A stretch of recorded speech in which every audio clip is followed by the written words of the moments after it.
আসসালামু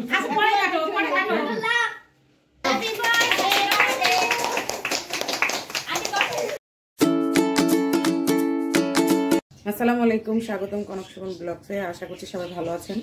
আলহামদুলিল্লাহ আমরাও ভালো আছি। আজকে রান্না করব, তো রান্নাটা সবাই খুব পছন্দ করে, মানে সবাই খায়, কমন একটা রান্না করতেছি, কিন্তু তারপর আপনাদের সাথে শেয়ার করছি। তেল দিয়েছি, তেলের মধ্যে লবণ দিয়েছি, হলুদ দিয়েছি, এখন লবণ দিয়ে দিচ্ছি। আর এই তো আজকে আমি মাঝারি সাইজের যে চিংড়িগুলো সেগুলো ভাজবো, মানে গলদা চিংড়ি যেটা বলে আর কি। এটাকে আগে ভেজে তারপর আমি ভুনা করবো। আমি জানি এটা সবাই খুব পছন্দের একটা মাছ, মানে চিংড়ি ভুনাটা। এখন ভেজে তারপরে রান্না করব।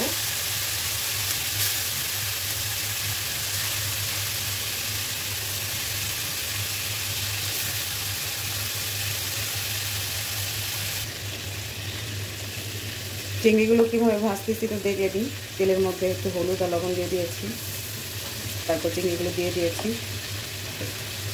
আমার কাছে মনে হয় এতে কালারটা সুন্দর আসে চিংড়ি।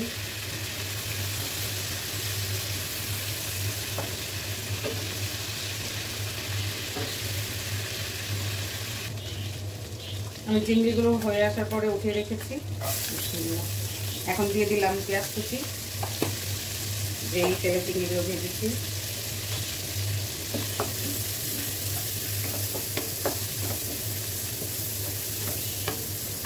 পেঁয়াজগুলো একদম লাল লাল করে নিব, বেরেস্তার মতন। তারপরে আমি একে একে সব মশলা দেবো। পেঁয়াজটা কিন্তু একদম লাল লাল হয়ে এসেছে, তো আমি এখন দিয়ে দিলাম হলুদ, মরিচ, রসুন বাটা, লবণ সব একসাথে দিয়ে দিয়েছি। রসুন ব্লেন্ড করে রেখেছিলাম, সেটার সাথে একসাথে মিক্স করে নিয়েছি।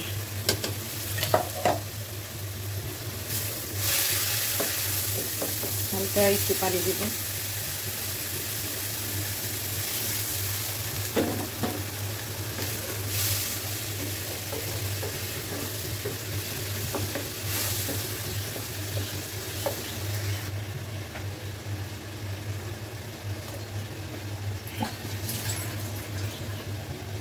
টমেটোটা দিয়ে দিলাম আর একটু পানি দিয়েছি। মশলাটাকে ভালোভাবে একটু এখন কষিয়ে নিব, সাথে টমেটো সিদ্ধ করে নিব। টমেটোটা দেওয়ার কারণ হলো ঝোলটা যেন একটু ঘন হয়, সেই জন্য। তো এটা হোক।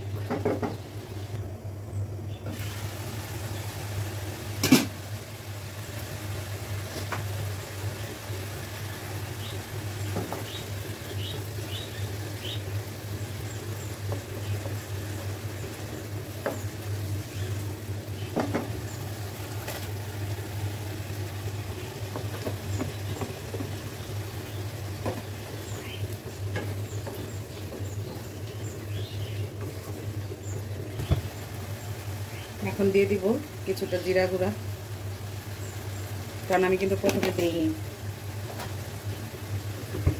তো এটাকে এখন এই অল্প, আর কোনো ঝোল টোল দিব না, যেহেতু ভুনা ভুনা করবো। তো এখন এটাকে এভাবে করে গ্যাসে, মানে চুলার জালটা অল্প করে ঢেকে দিয়ে রাখবো, জাস্ট 3-4 মিনিট। চিংড়ি মাছটা যেন ভিতরে যেন মশলাটা ঢুকে। এই যে দেখুন আমার রান্না কি লোভনীয় লাগে, সেই মজা হয়েছে কিন্তু। অনেকে এটাকে দো পেঁয়াজা বলে চিংড়ি মাছের, আবার অনেকে এমনি চিংড়ি ভুনা বলে। আমার খুব খেতে ইচ্ছে করতেছিল, তাই এই জন্যই এই চিংড়িগুলো কিনে আনা হয়েছিল যে আমি ভুনা খাবো। তো এই তো চুলাটা অফ করে দিলাম, এখন খাওয়ার পালা। এই তো চিংড়ি মাছ ভুনা করার পরে, তারপরে দুপুরে খাওয়া দাওয়ার পরে হঠাৎ সন্ধ্যার সময় ফোন আসে আমার ভাসুরের মেয়ে, যে বৌমা তাড়াতাড়ি আসো, আজকে আব্বুর জন্মদিন। তো ওরা ছোটোখাটো একটা মানে সারপ্রাইজ পার্টি করবে, তো ভাইয়া জানে না। তো এই তো আমি এসে দেখি এদিকে ভাবি চিকেন ফ্রাই করতেছে, ফ্রাইড রাইস করেছে, আর তো ভাবির ভাইয়ের বউ রুটি বানাচ্ছে, চালের রুটি, হয়তো খাবে মিষ্টি দিয়ে, এগুলো দিয়ে। আর এই তো আর আমার ভাস্তি দুইটা মিলে এভাবে ভাইয়ার জন্য সাজিয়েছে বেলুন দিয়ে। তো খুব সুন্দর করে ওরা ডেকোরেশন করেছে, হালকা পাতলা। আর এই যে এটা হলো ছোট ভাস্তি, আমার ভাসুরের ছোট মেয়ে। আর এদিকে ভাবি যে চিকেন ভাজতেছে, সালাদ কেটে নিয়েছে, চালের রুটি করেছে, যে যেটা খায় আর কি।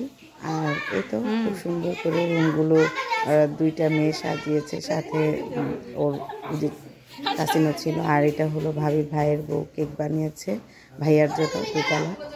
আর এই যে ভাইয়া অফিস থেকে আসার পর এই যে সবাই মিলে আমরা ভাইয়াকে সারপ্রাইজ করতেছিলাম। আর ভাইয়া তো খুব লজ্জা পাচ্ছিল আর খুব খুশি হয়েছিল। আর এই যে ভাবি আর কি ভাইয়াকে ফুলের তোড়া দিচ্ছে।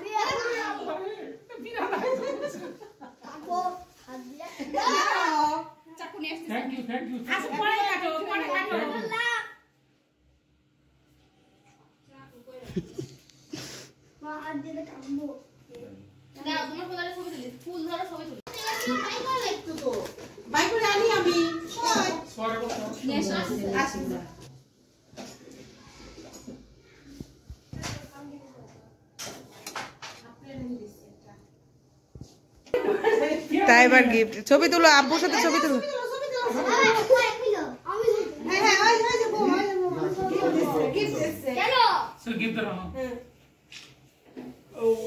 তাই বা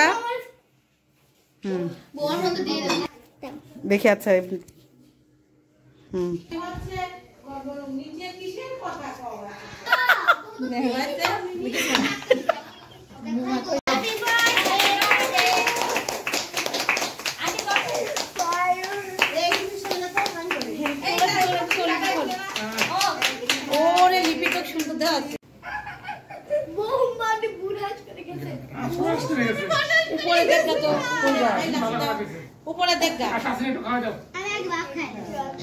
তাইবা ছুরিটা কিন্তু সাবধানে।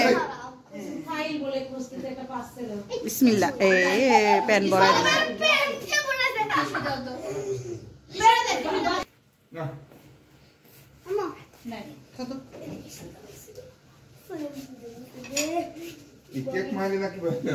ধুয়ে দিলি কালি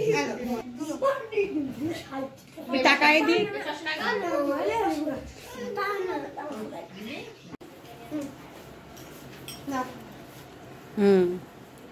ইয়াম্মি, অনেক ইয়াম্মি হচ্ছে। কে চিল্লায়?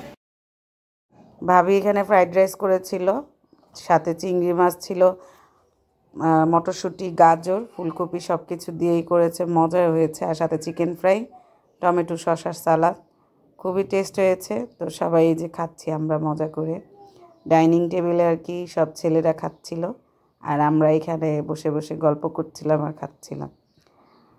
তো এই তো খাওয়া দাওয়া করি, খাওয়াটা অনেক মজা হয়েছে। তবে হুট করে অনেক সুন্দরই একটা ছোটোখাটো একটা অনুষ্ঠান হয়ে গেল। বর আসে নাই, বরের জন্য এই যে খাবার দিয়ে দিল ভাবি। আর আমি এখন একা একা যাচ্ছি রিক্সা দিয়ে।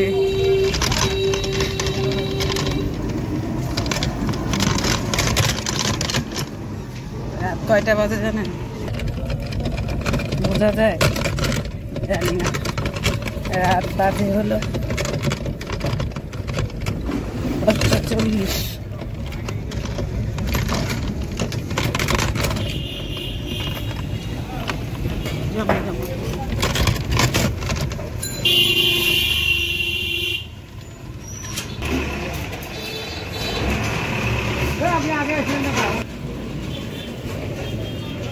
সবাই ভালো থাকবেন, সুস্থ থাকবেন, কনক সুমন ব্লগ শেষে থাকবেন, আমাদের জন্য দোয়া করবেন। আল্লাহ হাফেজ, এখানে বিদায় নিচ্ছি।